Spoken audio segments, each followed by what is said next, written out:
Eta gaurkoan solas lagunaren inguruan hitz egitera etorri zaizkigu bi pertsona hemendik baztan eta Malerreka aldetik. Arratsaldeon, Ana Aroztegi, solas lagun dinamizatzailea. Arratsaldeon. Ongi etorri Xaloara. Mila esker. Eta bestalde batetik Irune Izkue, bide laguna arratsaldeon. Apo baja berdin. Eta ongi etorri Xaloara. Bueno, konta eguzue, noiz sortu zen solas laguna ekimena, uste duela urte batzuk, ez? Duela gutxi hasi zara hemen lanean, baino ezaguna bada zuen zonaldean, ezta? Bai, erran behar da, ekimen hau sortu zela 2009-2010 ikasturtean, eta orai arte oianko ibili zela lanean. Bai, uste berarekin egon ginela noiz zait. Aurten da lehenengo urtea, eta, badakit oianko fin ibili zela, eta espero dut bera bezain fin ibiltzean ere. Osongi, zer moduz dara mazu? Horrengo zardura, ongi, gustora? Bai, orain hasi naiz, orain dela gutxi hasi dugu ikasturtea, baina gustora, eta gogoekin. Osongi. Zein da solas lagunaren eginkizuna, zer egiten da? Hemen ezagutzen dugu mintzakide bezala, ez da, baina zuen zonaldean, badakigu hitzak batzutan aldatzen direla, beraz. Bai, solas lagun da Baztan, Bortziri eta Malerrekan iten dena, gure eskualdean. Eta nolabait ere bere helburua da euskara solasteko eremuak eskaintzea. Eskualde bakoitzean. Hortako iten dire taldeitxo batzuk, 4-5 lagunekoak, eta bertan egoten da alde batetik euskaldun zahar bat edo euskara zongi badakien pertsona bat, hau bide lagun bezala ezaguna dena, eta bidelariak ere bai. Hauek euskara praktikatu nahi duten horiek. Eta hauek astean ordu batez elkartzen dire, beraiek erabakitzen dute tokie, ordue eta noiz, eta euskara solasteko. Eta ez normalean tabernetan, edo egonen dira igual talde desberdinak, edo ez dakit, zaletasunen arabera, ez? Bai, bakoitzak erabakitzen du batzu jaten dire ibiltzera, bertze batzuk tragoa hartzera, bertze batzuk plazan ikustera, jendea, bakoitzak erabakitzen du. Osongi, nori zuzendua dago normalean, zen zuen zonaldean esan barra dago euskaldun asko dituzuela, ez? Adibidez Iruñerrian agian behar gehiago dago ontarako. Gure zonaldean ere bai beharra badago, nahiz eta euskaldun haunitz badago euskaldun berri pile bat ere bai, eta euskara ikasten nahi den jendia ere bai, eta azkenen beraiei ere bai zuzendu dago, baina baita euskaldun zaharrei ere bai. Ez nolabait ere euskaldun zaharrek laguntzen diote euskaldun berriei euskara solasten. Orduen, badire lehen aipetu duten bezala bi perfil, bai bide lagunak eta bidelariak. Orduan, bietatik behar ditugu. Osan, zenbat jende animatzen da asko? Bai, erran behar da bai. Orain arte, iaz, 100 lagun inguru ibili ziren solas lagunean, eta 21 taldetan banatuak ziren gure eskualde osoan. Eta aurten gehiengoak segitzeko intentzioa du, eta espero dugu orain komunikazio kanpaina honekin jende gehiago animetzea eta... Osangi. Eta zu nola iritsi zinen horretara Irune? Ni doneztun barna, paseo bat ematen ari nintzela ikusi nuen nola kartel batzu paretan jarrita, eta ez dakit interesa sortu zitzaidan, eta deitu nuen, eta hori oiankorekin harremanetan jarri nintzen, eta berakola nire inguruko jendea edo beraiekin kontaktua jarri zenean, erratzen, badire bi Iruneska, hemen ingurukoak nahi baduzut elkartu ezakizer, eta baietzerra nion eta hola sortatu zer. Zuek nun elkartzen zarete normalean? Hasi zarete o oraindik? Bai, hasi gara. Ni pasaren urtean hasi nintzen, hau da, bigarren urtea, eta gu Doneztuko frontoian elkartzen gara. Launeska, guraldion egiten badu igual, raketan aitzen garen bitartean solasin ere, eta guraldi txarra balin badago, ostatu batean edo zinekutan. Guraldiaren arabera, ez? Hori da. Guraldion aurkitzearena, ez batzutan, neguan eguzkia lan desente. Bai, hori da. Zer moduzko esperientzia izan da? Aitzona. Lehen dabiziko, ez duzu jendea ezagutzen edo, pixkotu urduritasunekin hartzen duzu, baina gero konfiantzan hartuta eta oso ongi, erran oso gustora. Gainera bertako euskalkia ikasteko aukera, ez? Hori da. Ikusten dut hartu dituzula hitzak eta denangoak. Saiatzen gara benki. Oso ongi, eta gero zer horrek balio dizu adibidez, Zait, erreztasun gehiago eukitzeko bertako jendearekin hitz egiterako orduan, egia esan batzutan niri onartu beharra daukat ulertzataena kostatzen zaidala segunarekin hitz egiten dudan, Bai, claro, hori zuk erranduzena, porque azkenean hango jendea baitu ohitura batzuk eta hitza batzuk euskaldun berriek ikasten ez ditugunak, orduan bai, kostatzen da hasieran igual pixko entenditzea, baina nik uste lotxak entzekin tala, gehiago lortzen duzula, pixko soltatu eta nahiz eta katxak egin, aurrera segi eta ulertzen ez badizute, galdetuko dizute, zer erranduzo, orduan, azkera hartzen zaio, ez da? Hori da. Oso, primeran. Bueno, bestalde, urteekin bilakaera izan du dinamika honek? Hau da, jende geroz eta gehiago animatu da parte hartzera, nola ikusi duzu guztia? Bai, urtetik urtera jende gehiago animatu da, eta iaz iritsi ginen ja egun lagun izatera, eta guretzat arrasa berazgarria da. Arrakasta, ez? Bai. Bauduztu buruan jende gehiago animatzarena? Bai, pentsatzen dut bai ez. Bai. Beti etortzen da jendea berri edo bizitzera gure ingurura, eta beti animatzen da jendea euskaltegitara, euskara ikastera, azkenean gure hizkuntza da. Eta, orduan, da azkenean, zugaten zara euskaltegire, ikasten zu teoria arrasongi, baina gero teoria ere bai praktikan patu behar da. Eta orduan, deneri ematen digu lotxa, jaun ostatura eta euskara zuzentzea hanka sartuko dut, hortako solas laguna adibidez, eta hortako herramienta bat arrasona. Ikasten zu teoria eta gero praktikan patzeko eta lotxak alde batera utzi eta lasaitasunez solasteko. Eta gainera ipatu beharra dago, euskara ikasten dagoen jendearen munduan, azken finean elkartzea maila bera edo antzekoa duen jendearekin horrek laguntzen duela lotxa hori kentzeko, ez? Bai. Zuen kasuan ere hola da. Bai. Bueno, daude maila igual desberdiniko pertsona, baina ez duk errantzuna. Gauza da, gu artean elkartzea, ongi pasatzea, eta, nahiz eta katxak egin, zuzendu, eta baita ere irri batzuk egin, porque holako akatxekin, momentu honak ematen dituzte baita ere. Bai, eta beti ere ikasten da. Dodi gabe. Ze ekimen egiten dira honetaz gain? Zen, karo, ez da bakarrik ez, astean behin elkartzarena, ordu bat, honen inguruan ja sortu dituzue 11 ekitaldi, ekimenez, sormen handia dago. Saiatzen gara urtean zehar, 5 pasei, guk saio osagarriak deitzen diogu, 5 pasei egiten. Eta, hilebetean bat guti beti. Eta hauek izaten dire, nolabait ere eskualde guztiko solas lagunak elkartzeko. Eta, baita ere gure eskualdeaz gain ere bai, izaten dire saio osagarriak hemendik kanpo ere bai. Naurten ikusten dugu adibidez, 2 saio egitea, bat solaspoteua izango zena, eta bestea mintzadromoa. Solaspoteua aspalditik inden zerbait da. Erran behar da ere bai, saiatzen garela saio osagarri desberdinek izeten, urtetik urtera pixketa aldatzen. Baina ongi funtzionatzen balen badu eta arrasa berazgarria balen bada, mantentzen dela. Adibidez, horietako bat dugu solaspoteua. Hau urtez euskaldez aldatzen joaten da, ganden urtean Malerrekan nintzen, eta aurten Bortziriak hartuko du horren lekukoa. Eta azaru bukaeran izango da gutxi gora bera. Oainik ez dakigu eguna, baina zehazteko dago. Eta ze egiten duzu, bate urtean edo... Bai, urtean bat, solaspoteoa urtean bat. Bai. Nahiko. Bai. Osongi. Eta hor, elkartzen gara euskaldeko solas lagun guztiek, eta trago batzuen inguruen, eta gero bukatzen dugu merendu goxo baten inguruen, nola ez?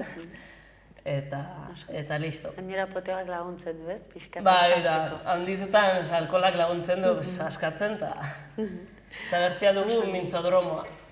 Hau izango duguna abendu hasieran, hau lesakan burutuko da, eta hemen elkartzen dire nolabait ere bidasoaz bi aldeko jendiak. Eta hemen ere bai, mai inguru betean elkartzen dire, eta batzuz zaizkie gai betzuk, eta gai horren inguruan bakoitzak bere euskalki erabiliz solasten ibiltzen dire. Oso, gizuk izan duzu aukera, horietan parte hartzeko pasaien urtean? Momentuz, pasaien urtean lana kontu banituen, eta orduan ezin izan nintzen joan, eta urte honetan ez dakit ez da ere. Seguntan jartzen duten, ezingo du joan, baina, nahi bai.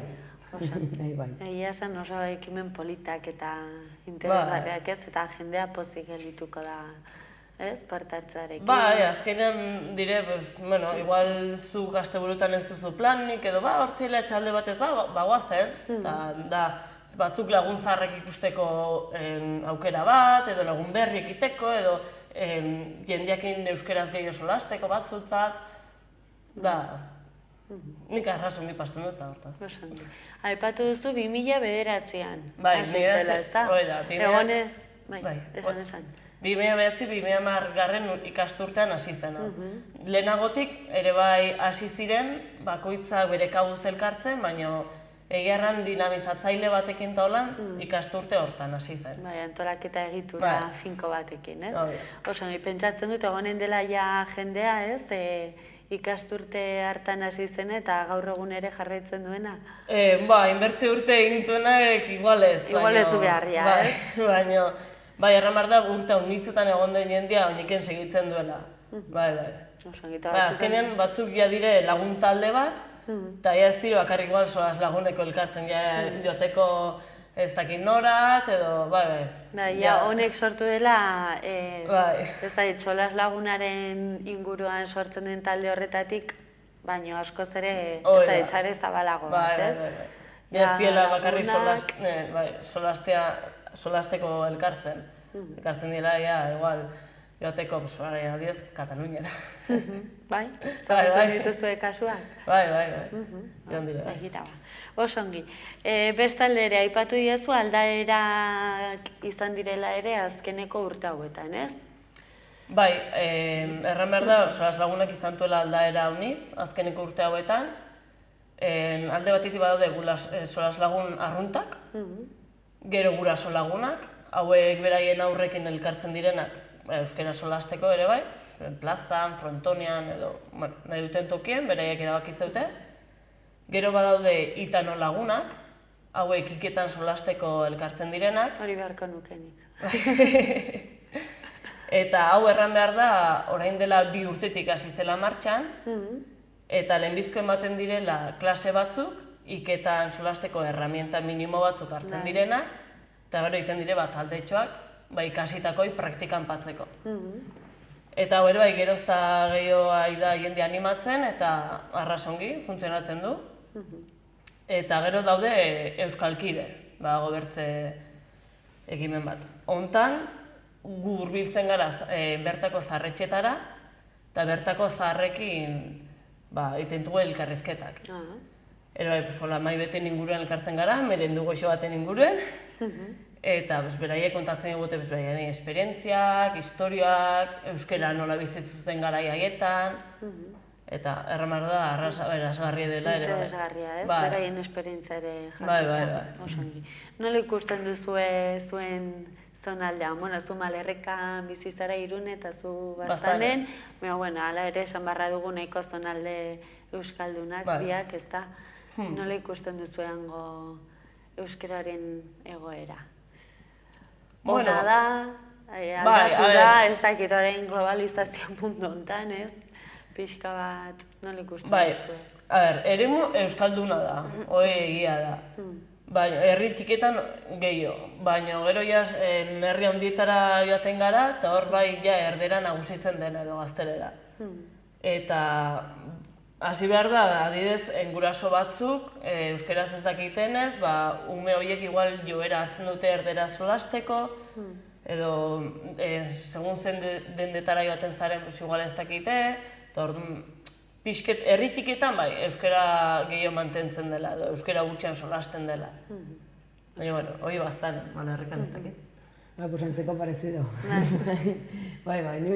Ni orain bizi naizen herrian, eguneroko euskara lantzen dugu, ni ekitzen naizenetik, batzen sartzen naizen momentu arte, euskaraz solasten saiatzen ez behinpin, igual berak erranduen, igual tokatzen da denda batean, igual norbaitekin, gaztelera zaitu behar zarela, baina normalin euskaraz egunero. Piskat, errealitate desberdina, ez da? Iruñarekin alderatuz. Bueno, segun mugitzen zaren, ere, ez? Ja, bueno, egia esan orain, beste saio batzuk egiten ari gara euskararen ingurukak eta pertsona batzuk esaten dugute, ez dutela arazo askorik 24 orduz euskaraz bizitzeko, ez? Gero, errealitate oso desberdina daude egia da, eta egia esan pixka bat ezinezkoa izango litzateke gaztelera ia ez erabiltza Iruñan. Ja. Ez dugu gure burua engainatu behar, baina bueno, egia esan ikusten da geroz eta erabiltzeko aukera gehiago dugula. Dena den. Parte hartzeko zer egin behar dugu? Norekin jarri behar gara kontaktuan, edo ze telefonora deitu behar da, ze e-mail? Bueno, parte hartzeko baude hainbat bide, egiaran arrasarrexea da. Alde batetik zuzenen eta errexena da Solas Lagunen txokora deitzea edo idaztea. Deitu nahi izan ez gero, 610-920-6-7-3 telefonora deitu behar da, edo bestela solaslaguna@topagunea.eu helbidera idatzi, eta bertan ni jarriko nintzen kontaktuan zuzenean beraiekin, edo baita ere, zonaldeko euskaltegietara edo euskara zerbitzutara joan, eta bertan izango dituzue horrelako esku horritxo batzuk, hauen behar da bete, eta bertan utzi. Eta gero nigia zuzenean batuko nintzen harremanetan beraiekin. Eta gainera, eukeko duzue pixka, gazteleraz esaten duen bezala, la karta egin daiteken zeozer, ez? Zure zonaldeko jendearekin elkartu, edo zure afizio berdinak dituztenekin, ez? Saiatzen gara, gutxi biti, bakoitzan zaletasunen arabera, talde txoi esate, gustatzen zaio kirola egitea, kirola egiten duen talde batekin elkartu, eta... Zon kasuan bezala, ez? Adibidez. Hasieran, ez ginen hasieratik hola pal ondorraketan jokatzen hasi, baizik eta hori, pixko da, konfiantzan do ezagutu gineli, nire gustatzen zait, eta nire baita ere ezak ezer, aurrengo egunin karriko ditugu palak eta haituko gara pixko, eta hola, bai. Bueno, orduan animatuko dugu, ez da jendea parte hartzera. Nik animetu nahi dut euskaldun zarra direnak, euskaraz ikasten nahi dienak, edo bere inguruan ez duena euskaraz solasteko aukerik, jende guzie animetuko nuen. Izen ematea irekita dago. Berez, urri osoan zehar izen ematen alda, baina erran behar da ere urtean zehar ere izen ematen aldera edozein momentutan.